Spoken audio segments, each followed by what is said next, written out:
Om Namo Vasudevaya.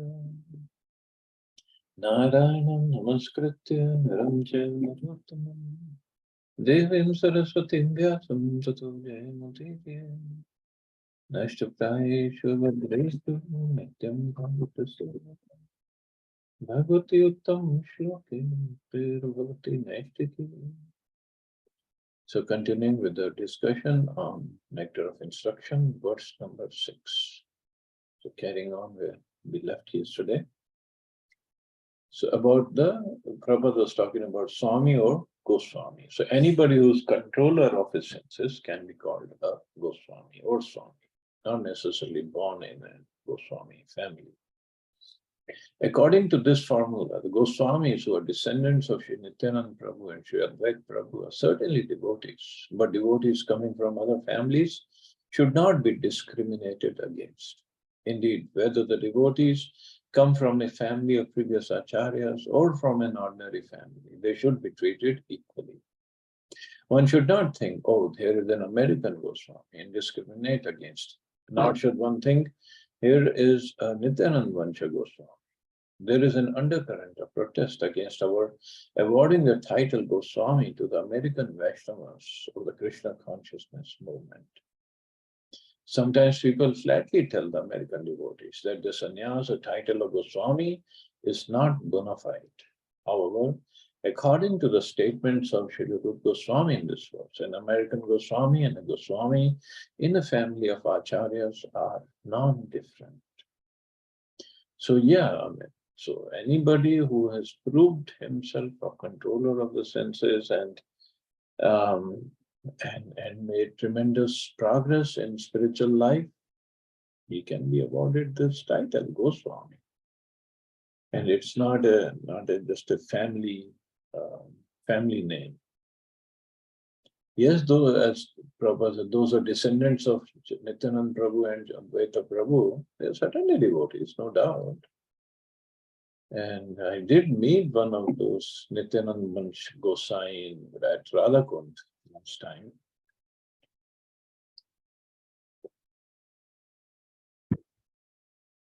But in my, sometimes we debate on the net.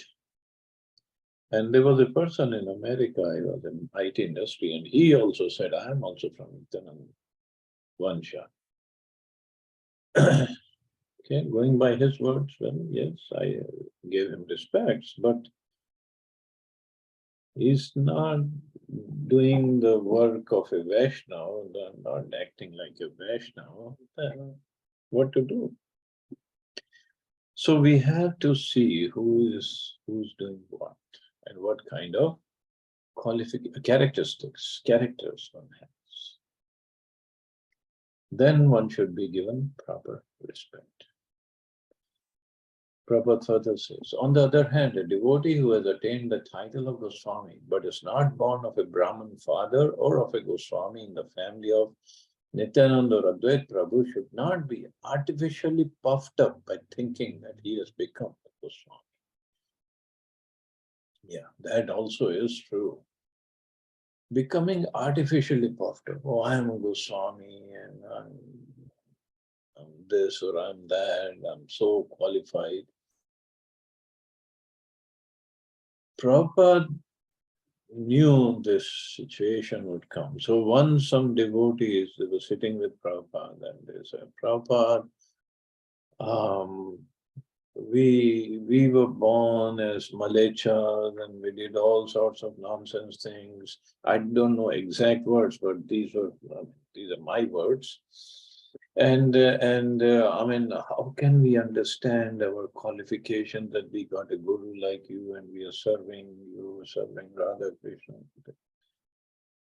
Prabhupada just calmly said, he said, you had no qualifications. I made your qualifications. This in fact, now, I don't know, what did we do in previous lifetimes? I have no idea. But rather than becoming puffed up or proud of our achievements, of course, none of us is a sannyasi, But whatever spiritual achievements we have had so far should not make us proud, because pride cometh before the fall. It's an English saying. He should always remember that as soon as he becomes materially puffed up, he immediately falls down. This Krishna consciousness movement is a transcendental science, and there is no room for jealousy. Not just being proud of being a sannyasi or something. Even if we become proud of in our family members, oh, I'm a devotee. That means our progress will stop. If not stop, then it will slow down. Only mood we should have is not of pride, of just being grateful, of being fortunate that somehow or other Prabhupada or Krishna or Prabhupada followers, they have put me on this path of somehow or other. I had no qualifications, but somehow or other. And only way I can repay them back. If I'm grateful, then I will try to repay. And the only way we can repay is try to preach further. Try to take this mission of Srila Prabhupada further. That's all. If I start thinking, if I become proud of, oh, I'm chanting 16 or 32 rounds every day, and I'm reading Bhagavatam, and I'm giving lectures on Bhagavatam, and I'm so pure, I'm doing this worship of the deities, and there's so many things one can think of when one is proud of. I'm so clean, I take bath 2-3 times a day, and this or that. So many things can go on. We should be grateful for that. Then somehow, for some good fortune of mine, or whatever, I wasn't eligible, but somehow or other, Prabhupada showered his mercy on. And then I should be serving others. That's it. This Krishna consciousness movement is a transcendental science, and there is no room for jealousy. This movement is meant for the Paramhansas who are completely free from all jealousy. Paramam nirmatsaranam sada. Nirmatsara. They don't have any jealousy, any feeling of jealousy. One should not be jealous. Whether he is born in a family of Goswamis or has a title of Goswami awarded to him. As soon as anyone becomes envious, he falls from the platform of Paramhansa. Jealous, we become jealous of others' achievements, others' positions, others' spiritual advancement. We become jealous. And jealousy means we are telling Krishna that you don't have any brains to award the other person some more spiritual upliftment or benefits than I have. If Krishna has awarded him mercy based on his sincerity of service, based on his surrender, but we are thinking, no, Krishna, you don't know what you're doing. I should have been given that. If some devotee gets a garland by his guru or by pujari, or gets some prasadam, instead of becoming pleased that look at him, how merciful Krishna is on. And let me pray that I also become eligible to get that mercy. Instead, we become jealous. And that's where we fall down. The bhakti is not for jealous people. In fact, when Rupa Goswami and Sanatan Goswami, they were in Vrindavan, and they used to write so many books. And Jiva Goswami was their nephew, and he was also there. Jiva Goswami was a big scholar, but he was just serving Rupa Goswami as menial servant, doing dishes in his kitchen and other menial services he was doing. So once one Pandit came from Kashmir. He was Digvijay Pandit. Digvijay means who has won over everywhere, all over. But when he heard of Rupa Goswami and Sanatana Goswami, he said, I should go and defeat them in Shastrarth, in discussion of scriptures, and then my glories will be known everywhere. So this Keshav Pandit, Kashmiri Pandit came, Digvijay Pandit. So he came to the hut where Rupa Goswami, Sanatana Goswami, there. He met Rupa Goswami, and Rupa Goswami said, okay, what brought you here? And that Kashmiri Digvijay Pandit said, well, I want to have the Shastrarth with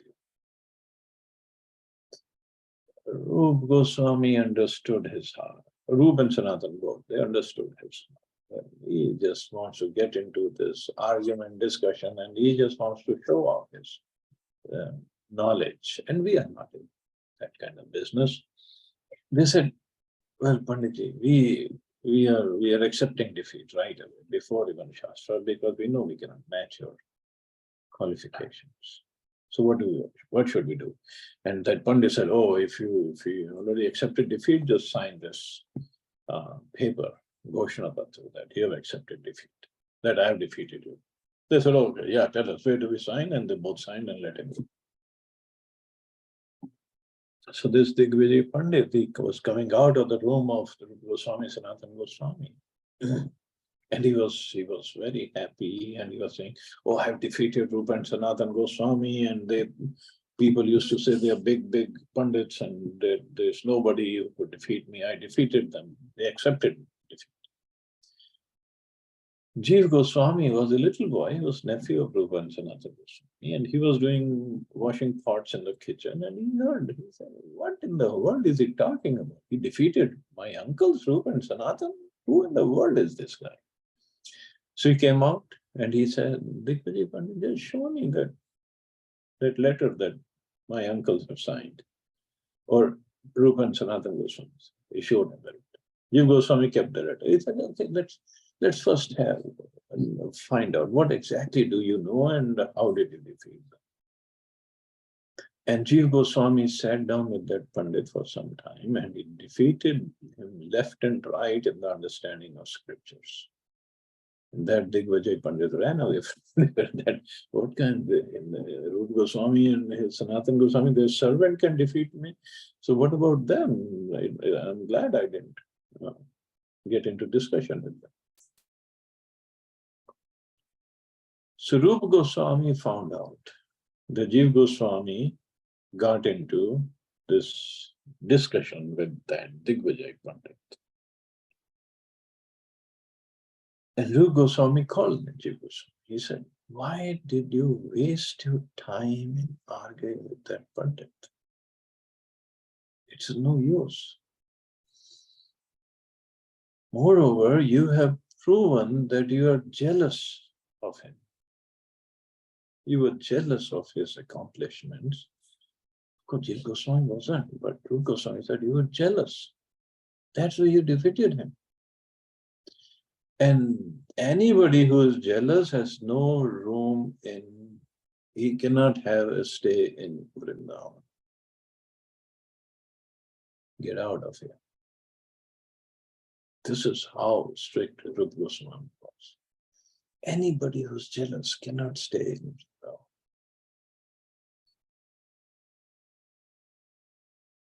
That is spiritual world. Of course, Jiva Goswami from there, he was a young boy, he left because he could not stay there. Rupa Goswami said, leave this place. So he cried, and he left that place. And I'm forgetting the place where he came, and he came to this place near Yamuna, and he would just sit in a cave and cry all day. I'm just telling you the whole story so that we complete the loop. So Sanatan Goswami, he used to go every village for Madhukari, for begging. And once Sanatan Goswami came to that village where that Yamunaji was flowing there and the cave Jiva Goswami was. And he was also looking for Jiva Goswami, but Jiva Goswami was long gone. So Sanatan Goswami came to the village and he was asking for Madhukari outside a house. And somehow the lady got little late in giving him the roti. And Sanatan Goswami was saying, "Oh Maya, what's happening? Why you're taking so long? What's wrong today?" And Brajvasis are Brajvasis. There is nobody can compare to them. This lady, she got angry at Sanatan Goswami. Although all Brajvasis used to treat Sanatan Goswami as a father, this lady got angry. Arey Baba, 2 minutes over now, that's it. We have a Baba who doesn't even bother. We have to go and give him food. And you are coming here and you're just standing for 2 minutes. You cannot stand it. You don't have any patience. And Sanatan Goswami said, what Baba is here who doesn't ask for any food? Who's that Baba? Show me. So the lady said, okay, near Yamuna, he sits in a cave and we have to go and give him food. He doesn't even come out. And you don't have any patience. So Sanatan Goswami went there, went to the cave, and he saw Jiva Goswami there. Jiva Goswami was sitting there, chanting, crying. And Sanatan Goswami brought him, said, come with me. So they both came. So Jiva Goswami was outside the hut, Sanatan Goswami went inside, Rupa Goswami was there. And Sanatan Goswami asked him, Rupa, I think you have deviated from the principles of Krishna consciousness. Goswami said, where is this coming from now?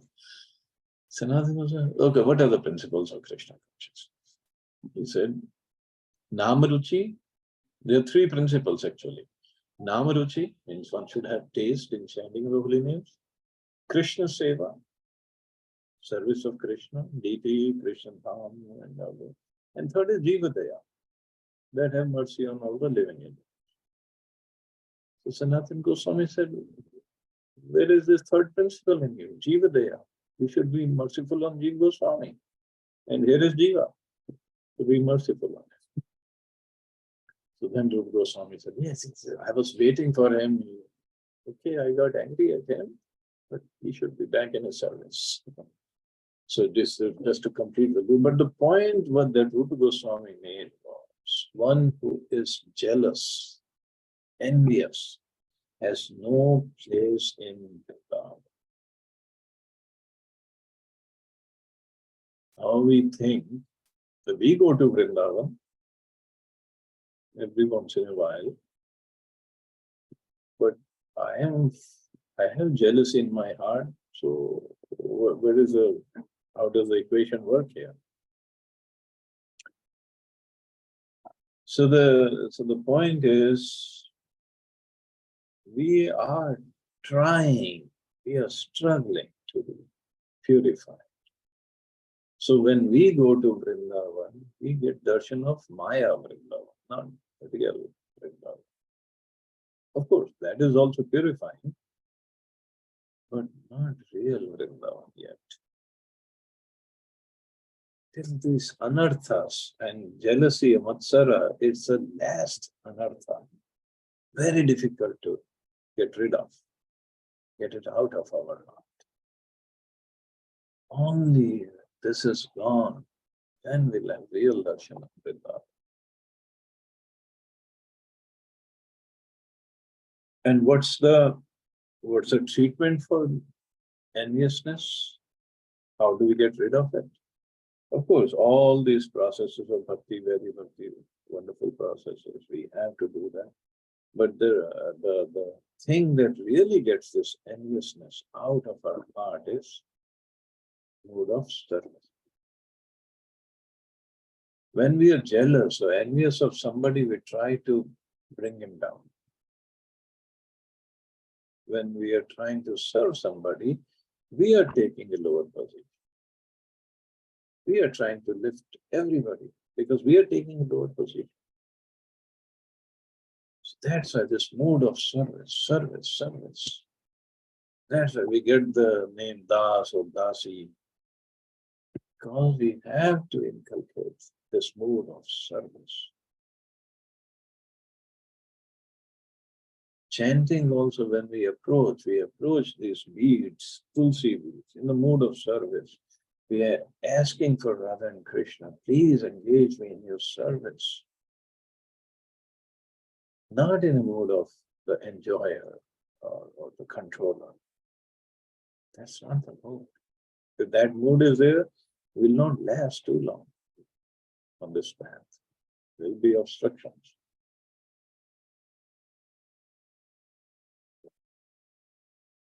So mood should be of service. Whether we are studying, we are serving. Prabhupada, we are serving your instructions through these books. We are approaching Srimad Bhagavatam in mode of service. When we meet each other, we should try to serve each other. When we go to Dham Yatra, we should try to serve. Serve. Whatever service, doesn't matter. If the mood should be of service, then we will not be envious. But sometimes in that mood of humility or service also we become puffed up. See how humble I am? That's not humility. That's again desire for some respect. It takes time. I'm not saying it's going to happen overnight. It takes time. But until we are at that point, we cannot make progress. That's a problem.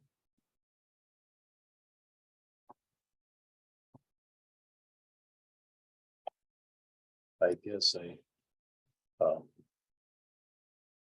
I think I can stop here. Because we're going to start a new paragraph. I want to start it. So we'll stop here. See anybody has any questions or comments.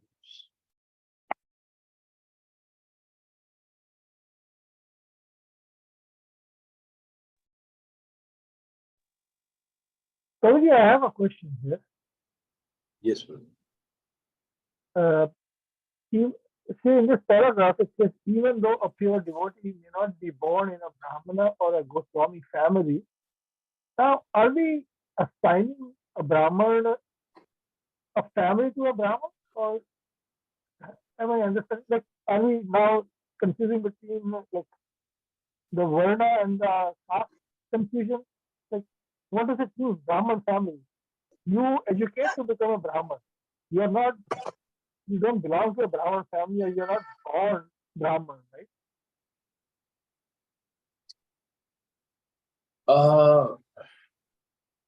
Yes, according to Varnashram, it's not just because somebody is born in a Brahmin family, he should be considered a Brahmin. But at the same time, if a boy or a girl, boy is born with a girl's Varnashram.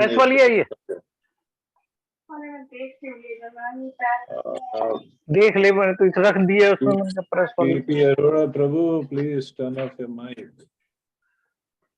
Mute yourself. But if somebody is born in a Brahman family, means he has some qualification, that's why he's born there. Of course, more he has to show by his character and by his work.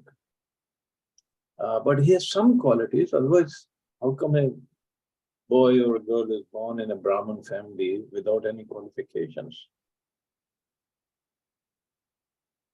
He's not Brahman by birth, that's for sure. But he has some qualification, that's why he's born. Okay, maybe so what it means is that the parent or the father has acquired knowledge to be called a Brahmin, and that's where he's born. And now he has to acquire that title, right, by educating, right? Yeah, he has to get the training and then he has to do the work and he has to have those qualities of Brahman also. then he will be called a Brahmin. Okay. Thank you. Okay. Thank you. Thank you. Okay, I guess I can stop here. You all have a safe and wonderful day. Hare Krishna. Jai Shri Ram. Hare Hare Krishna.